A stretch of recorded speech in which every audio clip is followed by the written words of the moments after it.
কোরআন পড়তে হবে, কোরআন বেশি বেশি পড়তে হবে এবং কোরআন বুঝতে হবে। তাহলে দেখবেন বুঝতে বুঝতে আমরা একদিন পরকালের অনেক পাথেয় সংগ্রহ করব। আজকে এক শ্রেণীর মানুষ বলে কোরআন পড়ে কোনো লাভ নেই, অনেক মানুষ বলে কোরআন পড়ে লাভ নেই।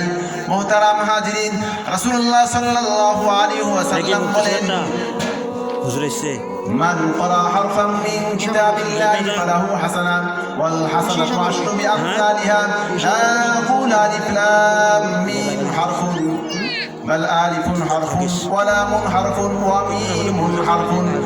বিশ্বনবী সাল্লাল্লাহু আলাইহি ওয়াসাল্লাম বলেন, যারা কোরআন শরীফের একটি হরফ পড়বে তাকে একটি নেকি দান করা হবে, আর একটি নেকি হলো 10 নেকির সমপরিমাণ। কয় নেকি? 10 নেকির সমপরিমাণ। বলেন সুবহানাল্লাহি ওয়া বিহামদি। রাসূল বলেন, বাল আলিফ লাম মিম, আলিফ লাম মিম, বাল আলিফুন ওয়া লামুন ওয়া মিমুন। রাসূল বলেন, আমি এই কথা বলবো না আলিফ একটি হরফ। তিনি বলেন, আমি এই কথা বলবো না আলিফ লাম মিম এই তিনটি হরফ মিলিয়ে একটি হরফ, বরং আলিফ একটি হরফ, লাম একটি হরফ, মিম একটি হরফ। তাহলে বোঝা গেল যখন কোনো মুসলমান আলিফ লাম মিম পড়বে, আল্লাহ সুবহানাহু ওয়া তাআলা তার আমলনামায় 3 10 কে 30টা নেকি দান করবেন। তাহলে বোঝা গেল যে সমস্ত ভাইরা রাত্র দিন কোরআন তেলাওয়াত করে, রাত্র দিন কোরআন তেলাওয়াত করে, সকালে একবার কোরআন তেলাওয়াত করে, সূরা ইয়াসিন তেলাওয়াত করে, রাত্রে একবার কোরআন তেলাওয়াত করে, সূরা ওয়াকিয়া তেলাওয়াত করে, ঈশার পরে আবার সূরা মুলুক তেলাওয়াত করে, তাহলে সে অসংখ্য অসংখ্য সওয়াব অর্জন করে। বলেন সুবহানাল্লাহ। মুহতারাম হাজিরিন, সেই কোরআন শেখার কারখানা আপনারা তৈরি করেছেন। বলেন সুবহানাল্লাহি ওয়া বিহামদি। এজন্য আমি আবারও আপনাদেরকে আবেদন করব যে আপনারা এখন থেকে নিয়ে মওতের আগ পর্যন্ত, শুধু মওত নয়, আপনাদের প্রজন্মরা যেন এই মাদ্রাসাকে কিয়ামত পর্যন্ত নিয়ে যায়, সেই প্রচেষ্টা আপনাদেরকে চালিয়ে যেতে হবে। মুহতারাম হাজিরিন, যদি আপনারা হিম্মত করেন তাহলে ইনশাআল্লাহ এই মাদ্রাসা কিয়ামত পর্যন্ত টিকে থাকবে। আপনারা চান কিনা বলেন? এই মাদ্রাসা চান? আমি জানি এই অত্র এলাকার লোকেরা অনেক ভালো, যার দলিল হচ্ছে, যার প্রমাণ হচ্ছে অত্র এলাকার মাদ্রাসাটা। এই মাদ্রাসা আস্তে আস্তে হেঁটে হেঁটে পা পা করে আজকে এই পর্যন্ত চলে এসেছে। দেখবেন আর 2-1 বছর পরে দেখবেন এই নীলফামারী জেলার মধ্যে এই মাহফিলটা, এই মাদ্রাসা বিশাল বড় একটা মাদ্রাসা হবে, উত্তরবঙ্গের একটা শ্রেষ্ঠ মাদ্রাসায় পরিণত হবে। সবাই দোয়া করবেন এবং আপনারা দোয়ার পাশাপাশি আপনারা সুপরামর্শ দিয়ে, অর্থ দিয়ে, যেভাবে পারেন আপনারা আমাদের সকলকে সহযোগিতা করবেন।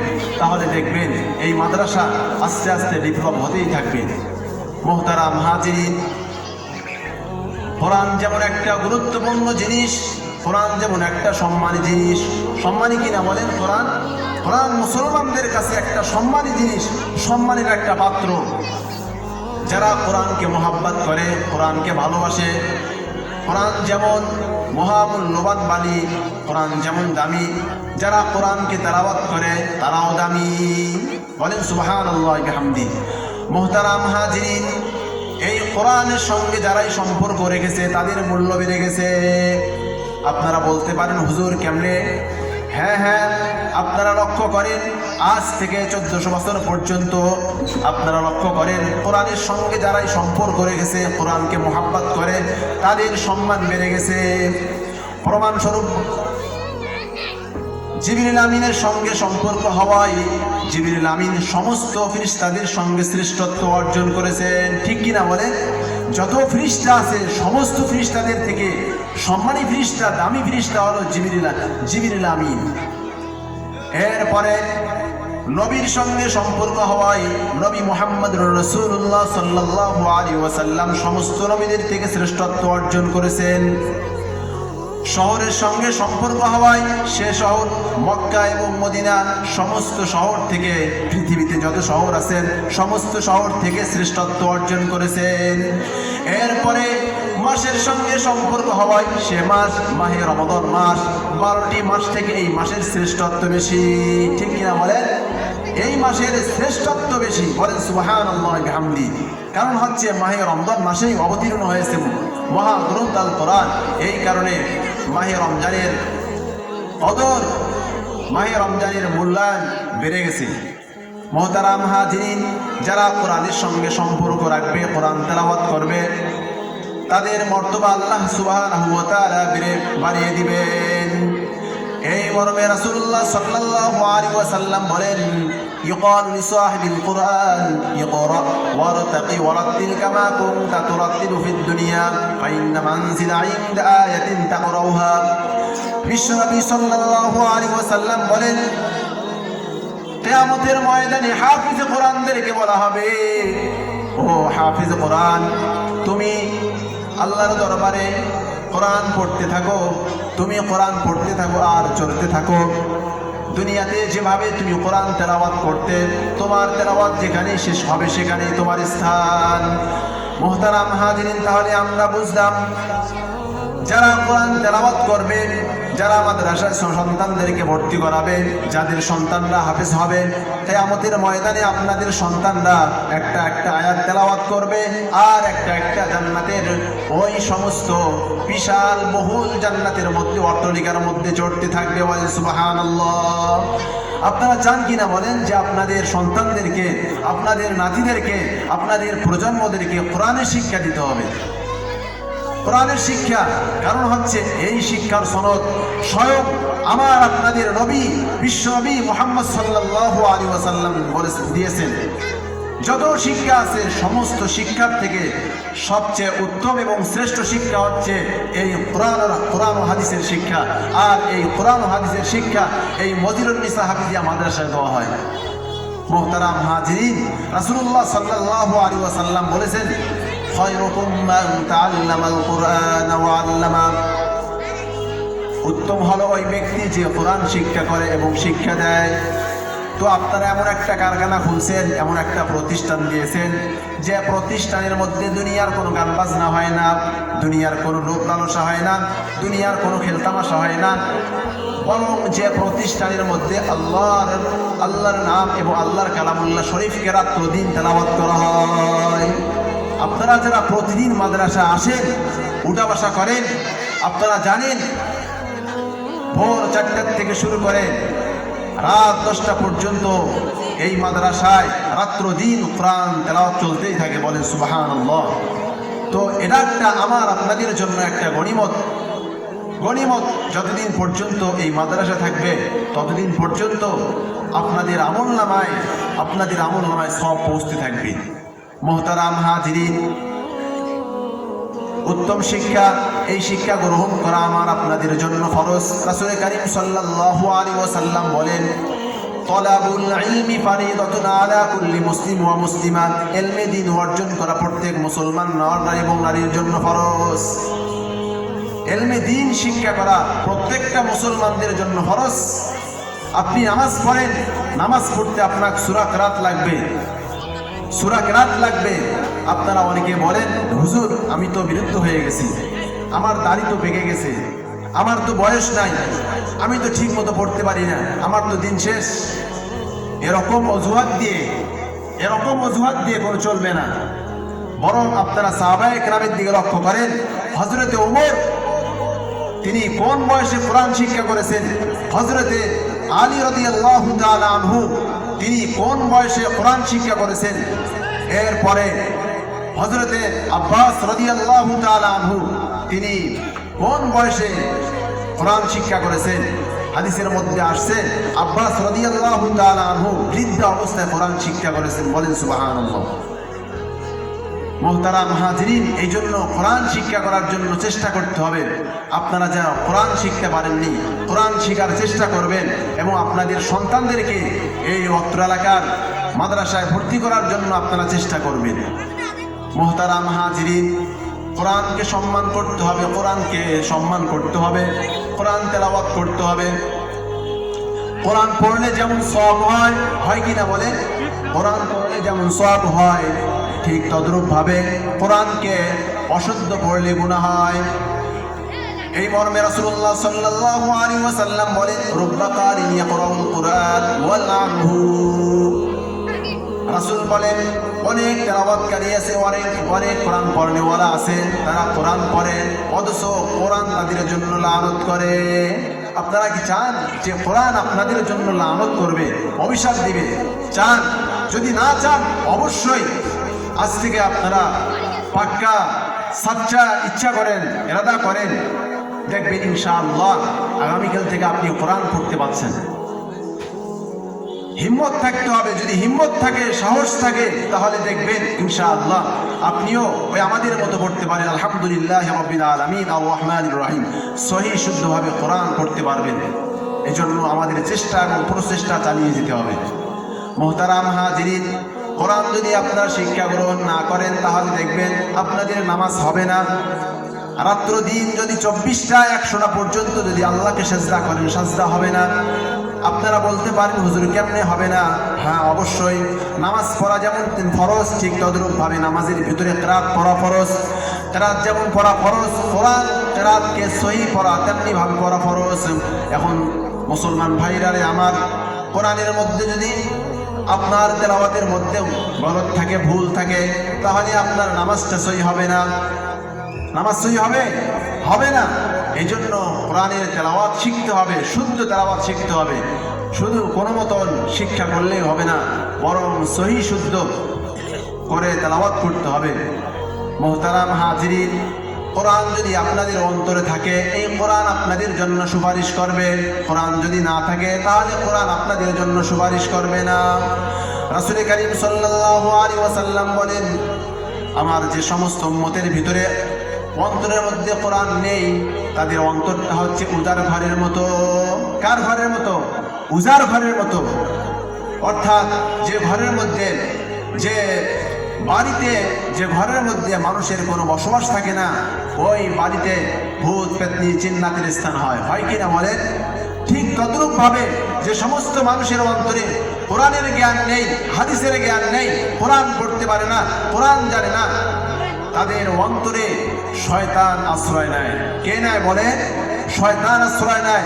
এই জন্য আপনারা কেউ চাবেন না যে আমার অন্তরে শয়তান আশ্রয় নেবে, চাবেন? কেউ চাবেন না। এজন্য অবশ্যই কোরআন শিখতে হবে। মুহতারাম হাজিরিন, কোরআন যদি পড়তে পারেন, কোরআনের বিধি নিষেধ মোতাবেক চলতে পারেন, তাহলে এই কোরআন আপনাদের জন্য সুপারিশ করবে। এই মর্মে রাসূলুল্লাহ সাল্লাল্লাহু আলাইহি ওয়াসাল্লাম বলেন, আল কোরআন মুশাফফা ওয়া ওয়াহিদুন। আল্লাহর রাসূল সাল্লাল্লাহু আলাইহি ওয়াসাল্লাম বলেন, কোরআন হলো এমন বিতর্ককারী যার বিতর্ক মেনে নেওয়া হবে। কোরআন হলো এমন সুপারিশকারী যার সুপারিশকে গৃহীত করা হবে। মুহতারাম হাজিরিন, এই কোরআন পরকালে ওপারে গিয়ে কোরআন আমার আপনাদের জন্য আল্লাহর কাছে কি করবেন? সুপারিশ করবেন। আবার এই কোরআনও কি করবে? বিতর্ক করবে। আমরা যদি ঠিক মতো কোরআনকে মানি, কোরআন পড়ি, তাহলে এই কোরআন আমাদেরকে সুপারিশ করে জান্নাতে নিয়ে যাবে। বলেন সুবহানাল্লাহি বিহামদিহি। আর যদি আমরা কোরআনকে গলত পড়ি, ভুল পড়ি, নিজেও সংশোধন হই না, আমাদের সন্তানদেরকেও কোরআন শিক্ষা দেই না, ভুলের মধ্যেই পড়ে থাকি, তাহলে এই কোরআন কাল কিয়ামতের ময়দানে আপনাদেরকে, আমাকে এবং আপনাদেরকে ওই জাহান্নামের মধ্যে ধাক্কা দিয়ে ফেলিয়ে দিবে। বলেন নাউযুবিল্লাহি মিন যালিক। আপনারা চান যে আপনাদেরকে এই কালামুল্লাহ শরীফ ধাক্কা দিয়ে জাহান্নামে পাঠিয়ে দিবে? আপনারা চান? বলেন চান? চান না, আমি জানি কেউ চাবেন না। এই জন্য আপনারা কি করবেন? মাদ্রাসাকে মহাব্বত করবেন। মাদ্রাসার সমস্ত আসাতিজা একরাম যারা আছে তাদেরকে মহাব্বত করবেন। যে সমস্ত ওলামা তলাবা আছে তাদেরকে মহাব্বত করবেন। যারা মাদ্রাসার জন্য সুপরামর্শ দেয় তাদেরকেও মহাব্বত করবেন। মাদ্রাসার যারা প্রতিষ্ঠাতা আছে তাদেরকেও মহাব্বত করবেন। অত্র এলাকার সমস্ত মানুষকে মহাব্বত করবেন।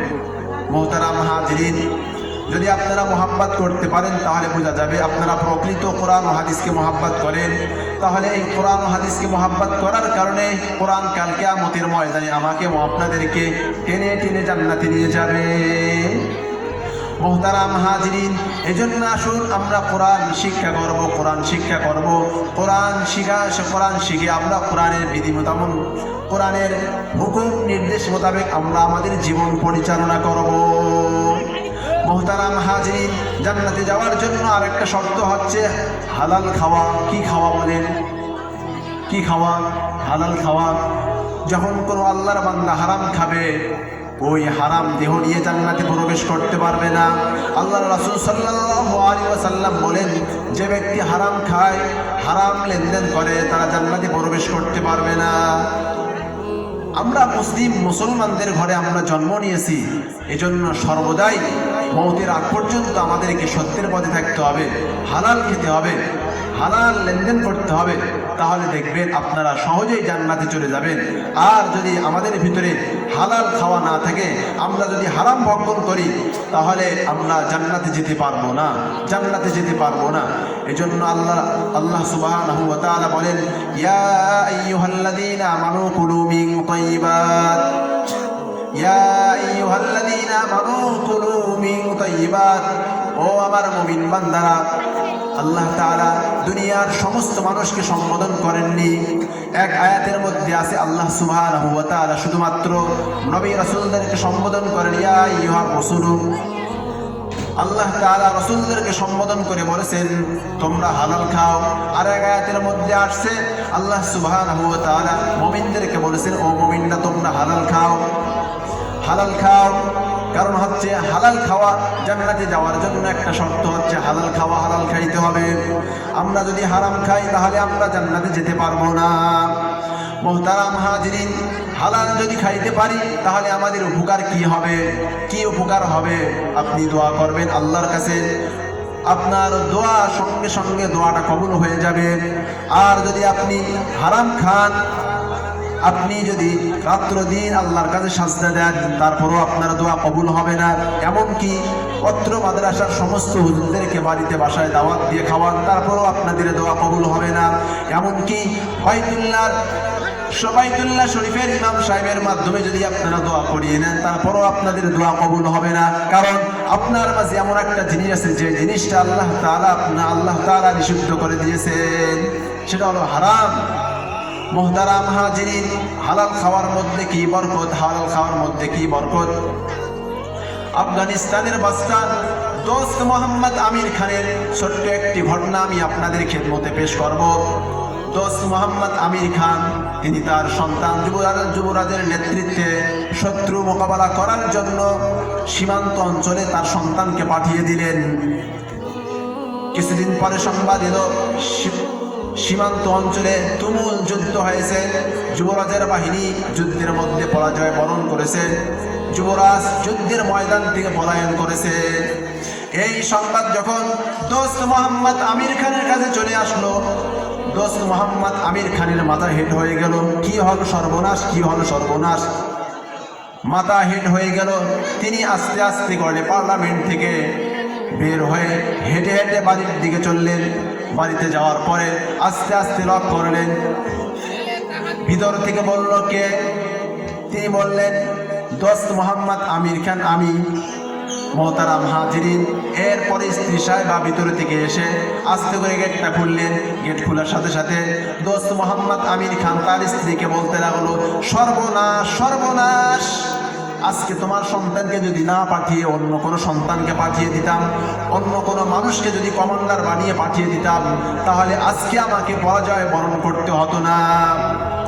স্ত্রী যখন এই সংবাদ শুনল, তখন স্ত্রী স্বামীকে বলতে লাগলো, স্বামী গো, তোমার মিথ্যা কথা, মিথ্যা কথা, আমার সন্তান কোনোদিন যুদ্ধের ময়দান থেকে পলায়ন করতে পারে না। আবার কিছুদিন পরে সংবাদ এলো, যুবরাজের বাহিনী যুদ্ধের মধ্যে জয়লাভ করেছে। যুবরাজ বিজয়ী বেশে সৈন্যদেরকে সীমান্ত অঞ্চল থেকে বাড়ির দিকে ফিরছেন। এই সংবাদ যখন দোস্ত মোহাম্মদ আমির খান জানতে পেলেন, তখন তিনি খুশি হয়ে গেলেন। খুশি হওয়ার পরও আবারও তিনি আস্তে আস্তে পার্লামেন্ট থেকে বাড়ির দিকে চলে গেলেন।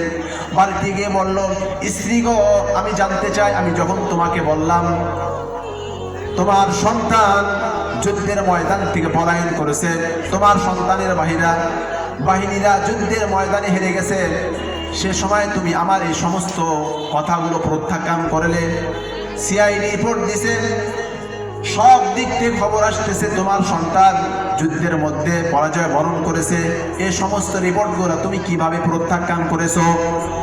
মোহতারাম হাজিরিন, স্ত্রী সাহেবা তখন বলতে লাগলো, স্বামী গো, আমি তোমাকে যে তথ্য দিলাম এর কারণ হচ্ছে যেদিন থেকে আমার এই সন্তান আমার গর্ভে আসছে সেদিন থেকে হারাম তো দূরের কথা, হারামের কোনো একটা লোকমা আমার এই মুখে দেয়নি। তাহলে বোঝা গেল যে সন্তানের রক্ত মাংস হালাল খাবার দ্বারা গঠিত হবে, যে সন্তানের রক্ত মাংস হালাল খাবার দ্বারা গঠিত হবে, ওই সন্তান কোনোদিন কাপুরুষতার পরিচয় প্রদর্শন করতে পারে না। মোহতারাম হাজরিন, ওই রকম ব্যক্তি যারা পার্লামেন্টের দায়িত্বে আছে, যিনি একজন দেশ পরিচালনা করেন, তাদের বাসার মধ্যে যদি এই অবস্থা হয়, তারা হারাম খায় না, তার স্ত্রী হারাম খায় না, না খাওয়ার কারণে আজকে তার সন্তান যুদ্ধের মধ্যে জয়লাভ করেছে। বলেন সুবহানাল্লাহ বিহামদিহি। কারণ কি বলেন? একমাত্র হালাল খাওয়ার শক্তি এবং আল্লাহ তাআলার অশেষ মেহেরবানি, ঠিক কিনা বলেন? এই জন্য আমরা যদি হালাল খাইতে পারি তাহলে দেখবেন ইনশাআল্লাহ যে আমাদের প্রজন্মরা, আমরাও আল্লাহর ওলি হব, আমাদের প্রজন্ম যারা আসবে তারাও আল্লাহর ওলি হবে। আমরা দোয়া করব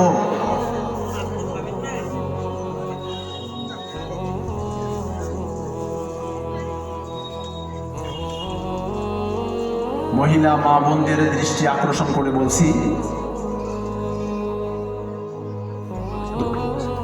মাদ্রাসার দক্ষিণ পাশে যে বড় গেটটি আছে ওই গেটটি দিয়ে আপনারা প্রবেশ করবেন এবং সেখানে আপনাদের নির্দিষ্ট জায়গা আছে, আপনাদের জায়গায় আপনারা আসন গ্রহণ করবেন।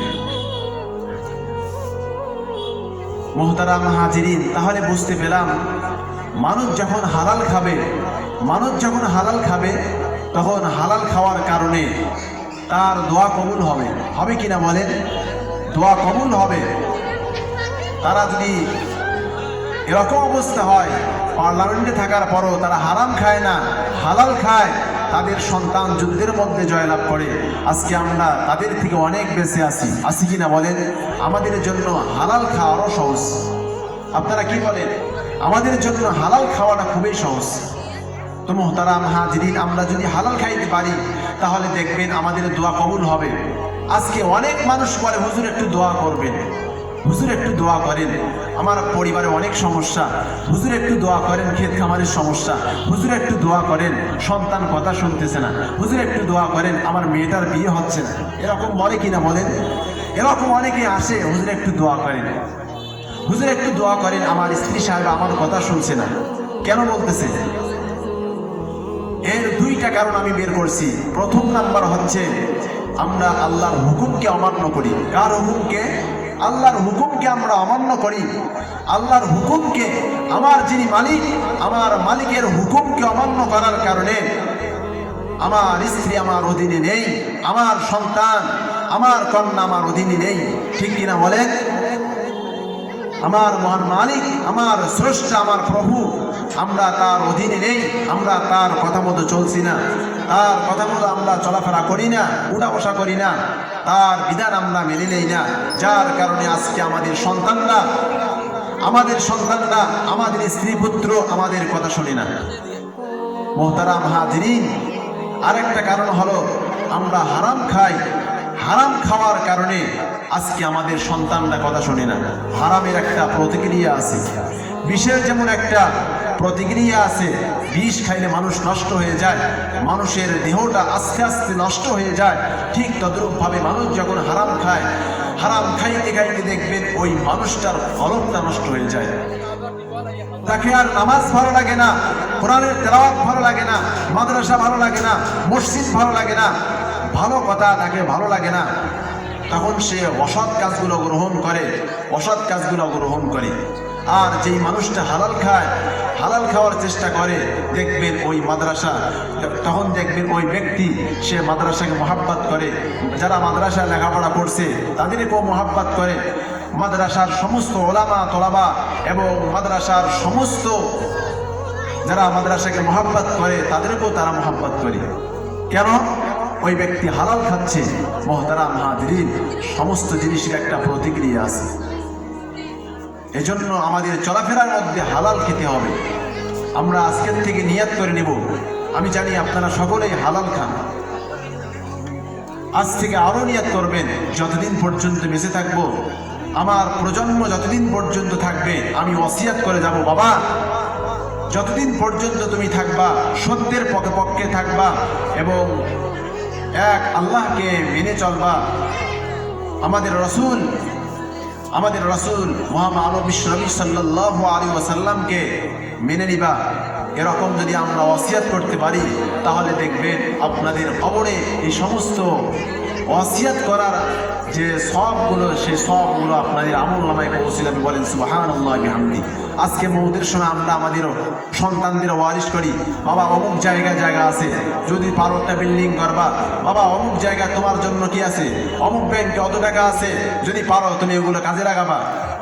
এ ধরনের আমরা কিন্তু ওসিয়াত করি, কিন্তু আমরা সন্তানদেরকে ওসিয়াত খুবই কম করি যে মাদ্রাসা পড়াবা, কোরআনের জ্ঞান শিক্ষা দিবা, কোরআন ও হাদিসের জ্ঞান শিক্ষা দিবা, হুজুরদের মহাব্বত করবা, মাদ্রাসা যারা পড়ায় তাদেরকে মহাব্বত করবা, যারা মাদ্রাসাকে মহাব্বত করে তাদেরকেও মহাব্বত করবা। এরকম ওসিয়াত আমরা খুবই কম করি, ঠিক কিনা? মোহতারাম হাজিরিন, আমাদেরকে মহাব্বত করতে হবে, মহাব্বত করা শিখতে হবে। মাদ্রাসাকে মহাব্বত করব, মসজিদকে আমরা মহাব্বত করব। মাদ্রাসা হচ্ছে রাসূলের ঘর, মসজিদ হচ্ছে আল্লাহর ঘর। মোহতারাম হাজিরিন, আমরা যদি মাদ্রাসাকে মহাব্বত করি, রাসূলকে মহাব্বত করা হবে। আমরা যদি মসজিদকে মহাব্বত করি, আল্লাহকে মহাব্বত করতে হবে। মোহতারাম হাজির, পারবেন কিনা বলেন? সকলেই মাদ্রাসাকে মহাব্বত করবেন, মাদ্রাসার খোঁজখবর রাখবেন, মাদ্রাসার খোঁজখবর রাখবেন, আপনারা মাদ্রাসার খোঁজখবর রাখবেন, ছাত্রদের খোঁজখবর রাখবেন। দেখবেন আল্লাহ সুবহানাহু ওয়া তাআলা আপনাদের খোঁজখবর রাখবেন। কে রাখবে বলেন? আল্লাহ সুবহানাহু ওয়া তাআলা আপনাদের খোঁজখবর নেবেন। ইহকালীন জীবনে আল্লাহ সুবহানাহু ওয়া তাআলা আপনাদের খোঁজখবর নেবেন এবং পরকালীন জীবনে আল্লাহ সুবহানাহু ওয়া তাআলা আপনাদের খোঁজখবর নেবেন। কোন কারণে? যে আপনারা এই কোরআন পড়নেওয়ালা মানুষদেরকে মহাব্বত করছেন, কোরআন পড়নেওয়ালা মানুষদেরকে সহযোগিতা করতেছেন, তাদের পড়ার ব্যবস্থা করতেছেন, তাদের প্রতিষ্ঠানের ব্যবস্থা করতেছেন, তাদের থাকা খাওয়ার ব্যবস্থা করতেছেন, তাদেরকে সুপরামর্শ দিচ্ছেন। তাদের পাশে থাকার কারণে দেখবেন আল্লাহ সুবহানাহু ওয়া তাআলা আপনাদের ইহকালীন যে কাজগুলো আছে এগুলো গায়েবের দ্বারা সম্পূর্ণ করে দিবেন এবং পরকালে আপনাদেরকে বিনা হিসাবে জান্নাত দিবেন। মোহতারাম হাজিরিন, আসুন আমরা সকলেই মাদ্রাসাকে মহাব্বত করি, মাদ্রাসাকে মহাব্বত করি, মাদ্রাসাকে মহাব্বত করব। যতদিন পর্যন্ত আমার আপনার জীবন আছে ততদিন পর্যন্ত আমরা অত্র এলাকার মাদ্রাসা, আপনাদের মাদ্রাসা, এই মাদ্রাসাকে আমরা জান প্রাণ দিয়ে আমরা মহাব্বত করব। মোহতারাম হাজিরিন, আমাদের কাজ হলো মহাব্বত করা। কি করা বলেন? আমাদের কাজ হচ্ছে মহাব্বত করা। আমরা যখন মহাব্বত করব তখন দেখবেন আল্লাহ সুবহানাহু ওয়া তাআলা এই মহাব্বত করার কারণে পরকালে যখন আমরা উপরে আটকে যাব তখন দেখবেন আল্লাহ সুবহানাহু ওয়া তাআলা আমাদেরকে ওপারে জান্নাতে যাওয়ার জন্য সহজ করে দিবেন। আল্লাহ দেখবেন বান্দা যখন ফরজ কাজের মধ্যে আটকে যাবে তখন বান্দার দেখবে কোনো নফল কাজ আছে কিনা, কোনো দান সদকা আছে কিনা, বান্দার কোনো সুপরামর্শ আছে কিনা। যখন দেখবে বান্দার আছে তখন বান্দাকে আস্তে আস্তে করে জান্নাতে পাঠিয়ে দিবেন। মোহতারাম হাজিরিন, আসুন আমরা সকলেই কি করি? নেক কাজ করব, নেক কাজ করার চেষ্টা করি। যদি আমরা নেক কাজ করি তাহলে দেখবেন যে আপনাদের কাজগুলো কিভাবে হয়ে যাবে আপনারা নিজেও টের পাবেন না। এই জন্য আমরা কি করব? মাদ্রাসার সমস্ত ছাত্রদেরকে মহাব্বত করব। এর দ্বারা কি হবে? আপনাদের দিলগুলো, অন্তরগুলো পরিষ্কার হয়ে যাবে, অন্তর পরিষ্কার হবে। মাদ্রাসাকে মহাব্বত করা, মসজিদকে মহাব্বত করা, এই মহাব্বত করতে করতে আমার আপনার ভিতরে যে অহংকারগুলো আছে, তাকাব্বুর আছে, যে আমি অমুক, আমি গ্রামের একজন নেতা, এরকম যখন আমরা মাদ্রাসাকে মহাব্বত করব, মসজিদকে মহাব্বত করব, নামাজিওয়ালা, দাড়িওয়ালা, টুপিওয়ালাদেরকে মহাব্বত করব, দেখবেন মহাব্বত করতে করতে একসময় আপনার ওই সমস্ত তাকাব্বুর, অহংকার এগুলো আস্তে আস্তে নষ্ট হয়ে যাবে। যাবে কিনা বলেন? কোন কারণে? একমাত্র দাড়িওয়ালা, টুপিওয়ালা, নামাজিওয়ালা ব্যক্তিদেরকে মহাব্বত করার কারণে। মুহতারাম হাজিরিন, আল্লাহ সুবহানাহু ওয়া তাআলা বলেছেন ইল্লা মান আতাল্লাহ বিকলবিন সালিম। জান্নাতে প্রবেশ করবে ওই সমস্ত ব্যক্তি যার অন্তরের মধ্যে কোনো রিয়া নেই, যার অন্তরের মধ্যে কোনো তাকাব্বুর নেই, যার অন্তরের মধ্যে কোনো লোভ লালসা নেই, যার অন্তরের মধ্যে কোনো হিংসা নেই। আল্লাহ রাসূল সাল্লাল্লাহু আলাইহি ওয়াসাল্লাম বলেন, মানুষের অন্তরের মধ্যে মানুষের সিনার ভিতরে একটা গোশতের টুকরা আছে। এই গোশতের টুকরা যখন মানুষ গুনার কাজ করে, মানুষ যখন অসৎ কাজ করে, আস্তে আস্তে এই কলবটা নষ্ট হয়ে যায়। আবার যখন মানুষ নেক কাজ করা শুরু করে, তার অন্তরটা আস্তে আস্তে পরিষ্কার হয়ে যায়। আস্তে আস্তে তার অন্তরটা পরিষ্কার হয়ে যায়। মানুষ যখন আস্তে আস্তে যখন নেক কাজ করা শুরু করে, তখন তার এই অন্তরটা পরিষ্কার হয়ে যায়। আর যেই মানুষটার অন্তরটা পরিষ্কার হয়ে যাবে, সে তো জান্নাতে যাবে। মুহতারাম হাজিরিন, আপনারা যদি জান্নাতে যেতে চান, আমাদের রাসূল বিশ্বনবী মহামানব, এই মহামানবের যদি আপনারা সুপারিশ পেতে চান, তার হাতে হাউজে কাউসারের পানি পান করতে চান, তাহলে অবশ্যই অবশ্যই কি করতে হবে?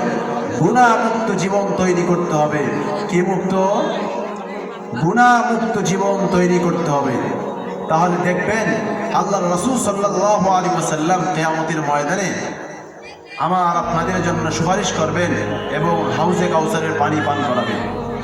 মুহতারাম হাজিরিন, আমরা সকলেই মাদ্রাসার খোঁজ খবর রাখবো।